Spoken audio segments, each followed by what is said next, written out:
Assalomu alaykum.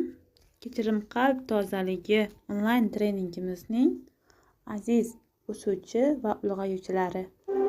Sizlar bilan men psixolog, parapsixolog, yangi davr tabibi Madinaxon Muhammadiyevna ushbu treningni olib boraman va sizlarga har kuni kechirim to'g'risidagi audiolar, kechirish mashqlarini, meditatsiyalarini kunma-kun tashlab boraman.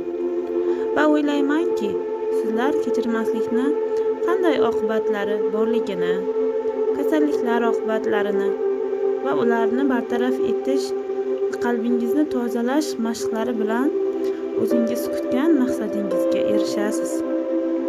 Kechirim haqida biz juda ham ko'p eshitganmiz.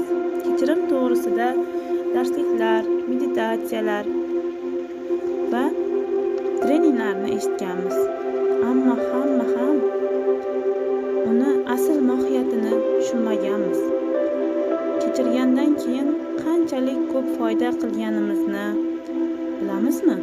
Tanamizga, qalbimizga, sog'lig'imizga, kelajagimizga, qolaversa avlodlarimiz uchun qanchalik foyda qilganimizni bilamizmi?